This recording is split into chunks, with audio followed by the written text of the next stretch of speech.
Assalamualaikum warahmatullahi wabarakatuh. Perkenalkan, nama saya Binta Belina Nailifa dengan nomor induk mahasiswa 20106021007 akan mempresentasikan hasil makalah saya yang berjudul Pengertian dan Fungsi Al-Quran. Yang makalah ini saya susun untuk memenuhi tugas Ulumul Quran dengan Bapak dosen pengampu Ali Ramdhani MA. Puji syukur kehadirat Allah SWT yang telah memberikan rahmat dan hidayahnya sehingga kita masih diberikan kesehatan, sehingga kita dapat melaksanakan kuliah secara daring atau online ini dengan keadaan sehat walafiat. Sholawat serta salam kita aturkan kepada junjungan kita Nabi Agung Muhammad SAW yang kita nantikan syafaatnya di yaumul qiyamah kelak.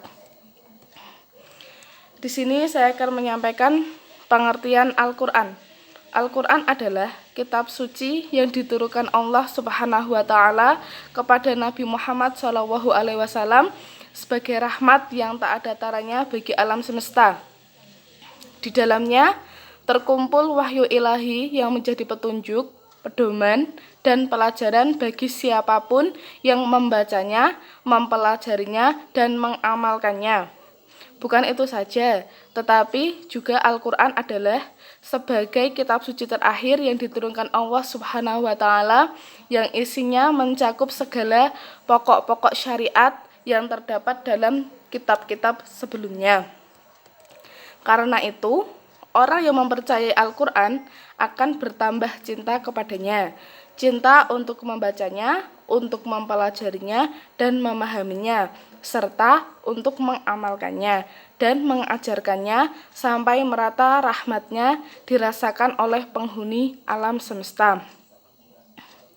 Sehubungan dengan hal tersebut, di dalam khotimah Al-Quran dan terjemahnya juga ditegaskan bahwa membaca Al-Quran baik mengetahui artinya maupun tidak adalah termasuk ibadah, amal soleh, dan memberi rahmat serta menjadi manfaat bagi yang melakukannya.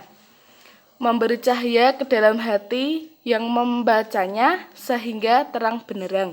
Juga menjadi cahaya kepada keluarga, rumah tangga, tempat Al-Quran itu dibaca.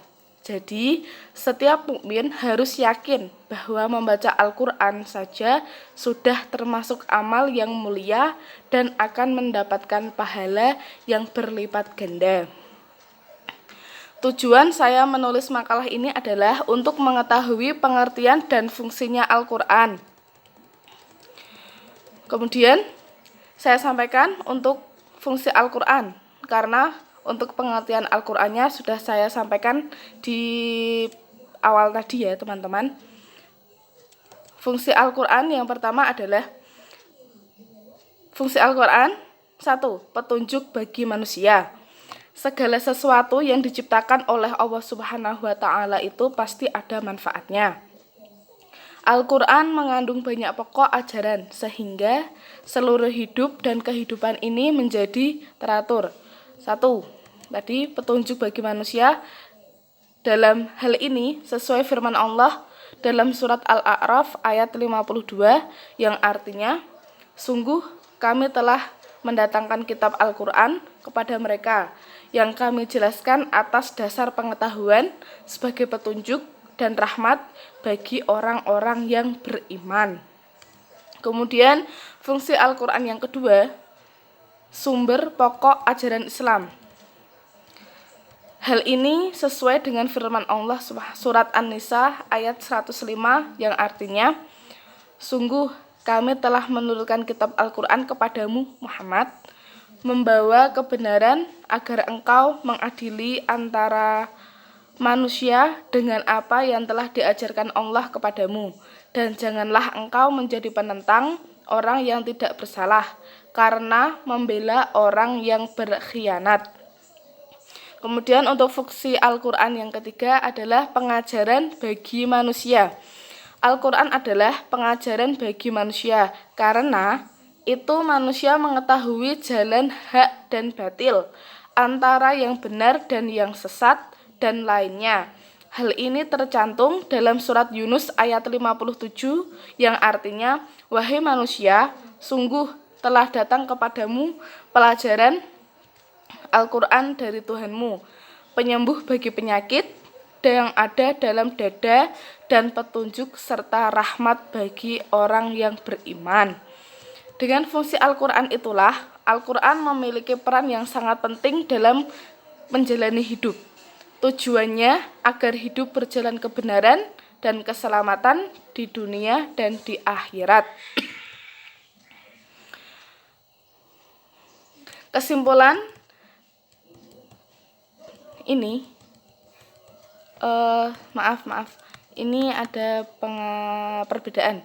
Kemudian saya akan sampaikan untuk perbedaan Quran dengan hadis qudsi, yaitu Al-Quran adalah kalam Allah yang diturunkan kepada Nabi Muhammad SAW dan yang membacanya dianggap ibadah.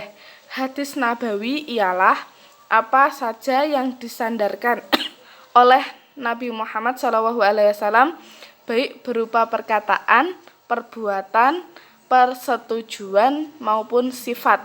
Dan hadis qudsi adalah apa-apa yang disandarkan oleh Nabi SAW kepada Allah Ta'ala. Sepertinya itu saja yang bisa saya sampaikan dalam presentasi singkat saya di malam hari ini. Jika ada kesalahan kata yang saya ucapkan, saya mohon maaf yang sebesar-besarnya.